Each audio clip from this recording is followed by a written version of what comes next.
Cuidé a una anciana millonaria por años, pero me dejó solo una fiambrera oxidada. Me dejó solo esto. La herencia que cambió mi vida.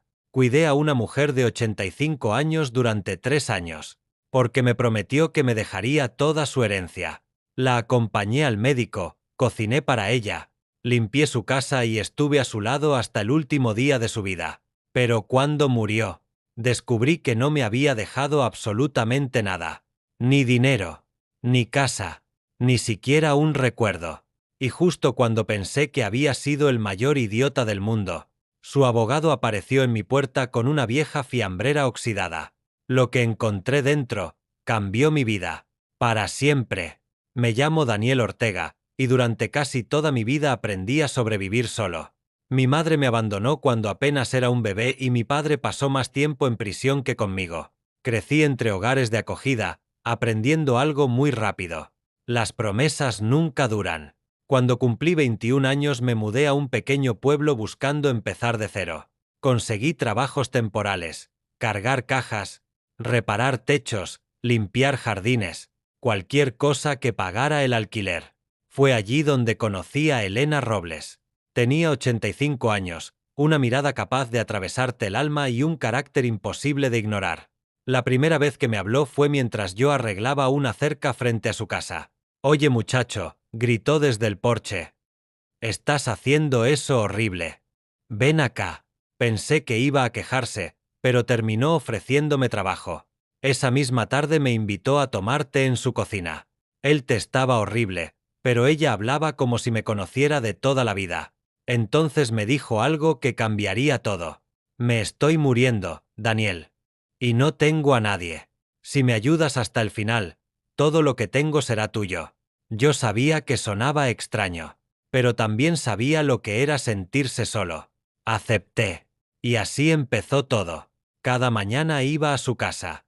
Le compraba comida, organizaba sus medicinas, reparaba lo que se rompía y la llevaba a sus citas médicas. Elena se quejaba de absolutamente todo. De cómo estacionaba, de cómo cocinaba, hasta de cómo caminaba. Pero detrás de ese carácter imposible, había alguien que empezaba a importarme. Una tarde de invierno me entregó unos calcetines verdes tejidos a mano. «Tus zapatos son basura», dijo. «Vas a congelarte». Me reí, pero esa noche dormí con ellos puestos. Y por primera vez en muchísimo tiempo, sentí algo parecido a tener familia.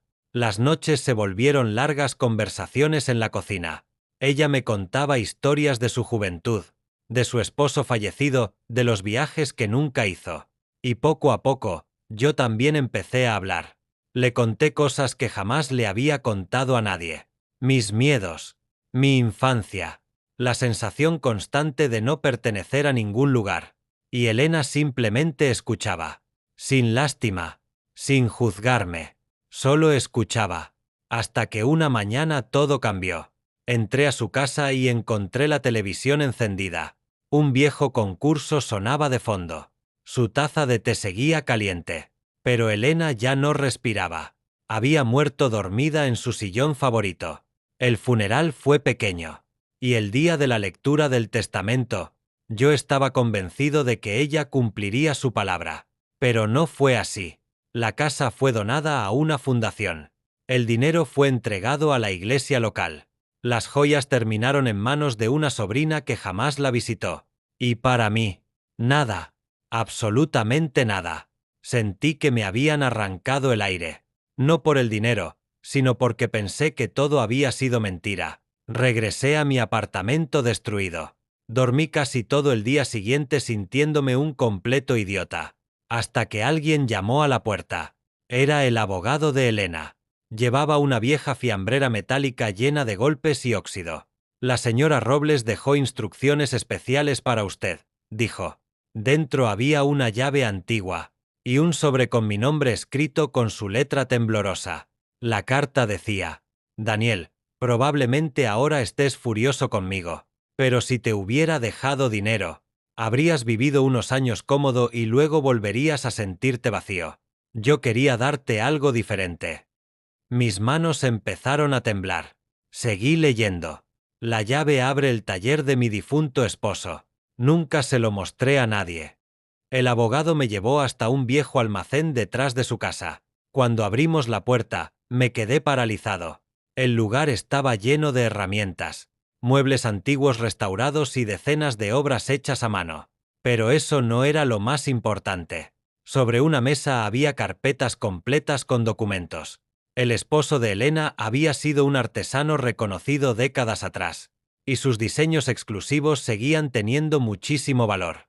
Ella había dejado todo legalmente a mi nombre. El abogado sonrió y dijo: su esposo siempre quiso que alguien continuara su legado. Elena pensó que esa persona eras tú. Durante meses trabajé restaurando aquel taller. Aprendí el oficio. Vendí piezas. Abrí una pequeña tienda online. Y por primera vez en mi vida, dejé de sobrevivir. Empecé a vivir. Pero lo más importante no fue el dinero. Fue entender que Elena nunca quiso comprar mi compañía. Quiso darme algo que nadie me había dado jamás. Un hogar. Un propósito. Y alguien que creyera en mí. Aún conservo aquellos horribles calcetines verdes. Porque cada vez que los veo, recuerdo que la mayor herencia no siempre cabe en una cuenta bancaria. A veces, cabe dentro de una vieja fiambrera oxidada. Y ahora quiero preguntarte algo. Si hubieras estado en mi lugar, ¿habrías cuidado de Elena por la herencia o por cariño? Te leo en los comentarios. Y si esta historia te emocionó, suscríbete, porque la próxima puede cambiar la forma en que ves la vida.